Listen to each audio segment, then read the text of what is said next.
Welcome back to కాచా kitchen అండి. అందరూ బాగున్నారా? నేను కూడా బాగున్నా అండి. మన చిన్న చెట్లకి వంకాయలు కాసింది చూడండి. ఈరోజు కూర చేయబోతున్నాను.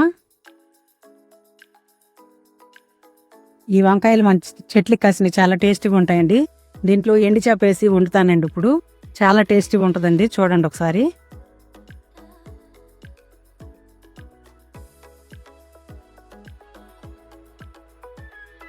ఎంతో రుచిగా ఉంటాయండి మన చెట్టు వంకాయలు కదా. సూపర్ టేస్ట్గా ఉంటాయండి. ఎరువు లేకుండా పండించివే కదా. మనం ఎరువులు వేస్తే అంత టేస్ట్గా ఉండవు. మనం ఏమీ లేదు ఎరువులు. ఎంత బాగుంటాయో. కోసినప్పుడల్లా 10 వంకాయలు వస్తున్నాయండి. 4 చెట్లు వేసాను, కుండీలు వేసాను. కూరకు సరిపోతాయండి.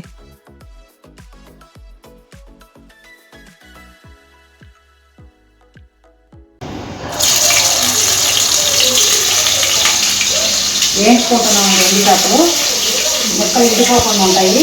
వేపుకొని వేసుకోవాలి. ఇలాగా ఇది పండుగ పండి అయిపోయినాయి చూడండి.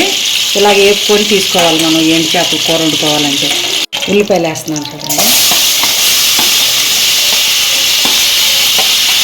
మిరపకాయలు మధ్యలో నాట్లు పెట్టి వేసుకుంటే ఆ పులుసు వెళ్ళి బాగుంటుంది. చాలా టేస్ట్గా ఉంటుంది. ఉప్పు ఉంటుంది కాబట్టి కొంచెం ఉప్పు తగ్గించేసుకోవాలి మనం.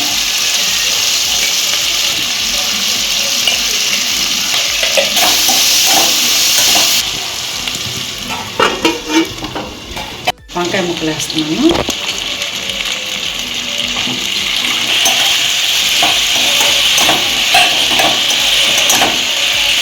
కొంచెం మగ్గిందా టమాటాలు వేస్తున్నాను. ఇప్పుడు చూడండి.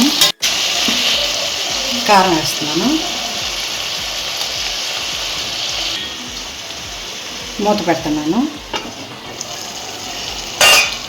వంకాయలు టమాటాలు అన్నీ మగ్గిపోయినాయి చూసారా. వేపు పెట్టుకున్నాండి చేప ముక్కలు.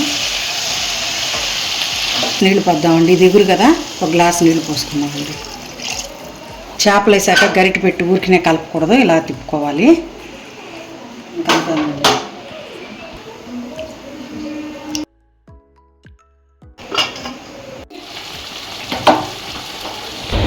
ఎంతో టేస్టీగా ఉండే వంకాయ ఎండి చేప మన చెట్టాయిలండి.